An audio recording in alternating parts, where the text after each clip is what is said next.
লিঙ্গে প্রতিদিন সরিষার তেল মালিশ করলে কি হয় আপনি জানেন কি?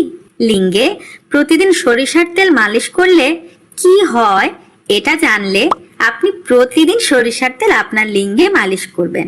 কথাগুলো শুনে নিশ্চয়ই আপনারা অবাক হচ্ছেন, তবে ভিডিও না টেনে প্রথম থেকে শেষ পর্যন্ত দেখলে আপনাদের সব ভুল ভেঙে যাবে। ভিডিওটিতে আমি আপনাদের দেখাবো কিভাবে লিঙ্গে সরিষার তেল মালিশ করে ঘন্টার পর ঘন্টা মিলন করা যায়। তাহলে দেরি না করে চলুন ভিডিও শুরু করে দেই।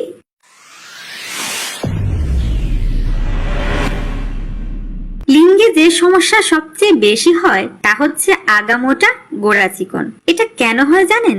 এটা হয় হস্তমৈথুনের কারণে। আপনি যদি 3 দিন পর পর একবার করে হস্তমৈথুন করে থাকেন তাহলে তেমন একটা সমস্যা হবে না, কিন্তু প্রতি 3 দিনে একবারের বেশি হস্তমৈথুন কোনোভাবেই করা যাবে না। যারা প্রবাসে থাকেন তাদের মধ্যে অনেকেই 2 ঘন্টা পর পর হস্তমৈথুন করে থাকেন। এটা মোটেই ঠিক না।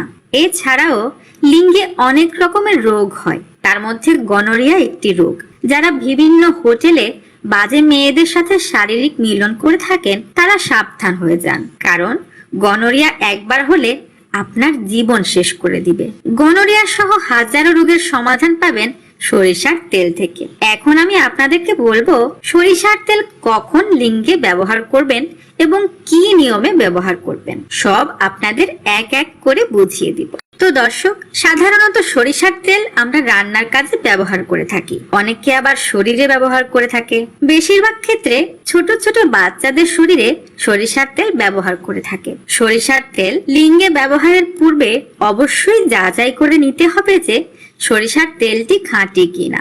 দোকানে যেসব সরিষার তেল কিনতে পাওয়া যায় তা কিন্তু মোটেই ব্যবহার করা যাবে না। খাঁটি সরিষার তেলের মাঝে এমন কিছু গুণাগুণ আছে যা আপনার লিঙ্গের জন্য খুব জরুরি, তবে তেলটি কিন্তু খাঁটি সরিষার তেলই হতে হবে।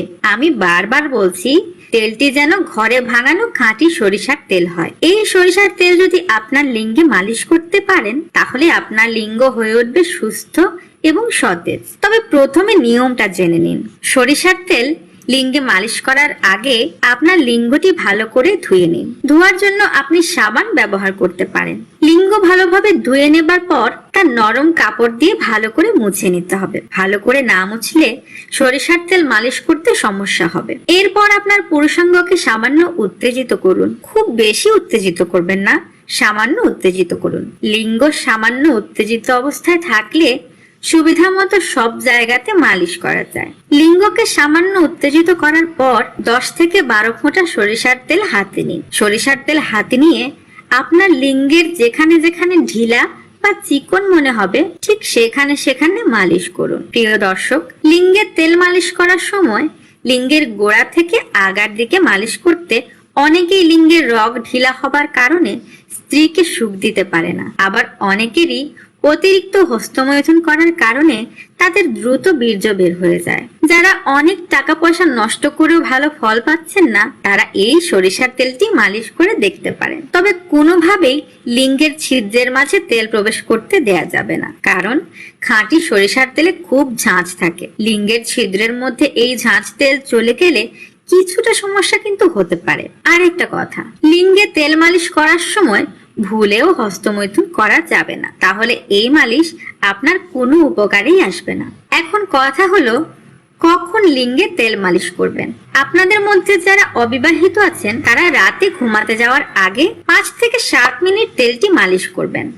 আর যারা বিবাহিত রয়েছেন তারা মিলনের পর তেলটি 5 থেকে 7 মিনিট লিঙ্গে মালিশ করতে পারেন। তেল মালিশ করার 20 মিনিটের মধ্যে দেখবেন যে তেলটি লিঙ্গের সাথে মিশে গেছে। তবে লিঙ্গে তেল মালিশ করার পর লিঙ্গ কিন্তু ধুয়ে ফেলবেন না, বরং এভাবেই রেখে দিবেন। পরের দিন গোসলের সময় আপনার পুরুষাঙ্গটি ভালো করে ধুয়ে ফেলবেন। বিবাহিতদের বলছি, আপনারা তেলটি মালিশ করার পর সহবাস করবেন না। প্রয়োজনে সহবাসের পর তেলটি আপনারা মালিশ করতে পারেন। আমাদের দেশে অধিকাংশ ছেলেরাই তাদের পুরুষাঙ্গের সমস্যা নিয়ে চিন্তিত।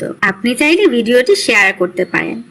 আপনার একটি শেয়ার হাজারো ছেলেকে নতুন যৌবন ফিরিয়ে দিবে। সবশেষে বলবো, ভিডিওটিতে একটা লাইক দিন এবং আমাদের সাথেই থাকুন। সবার জন্য রইল শুভকামনা।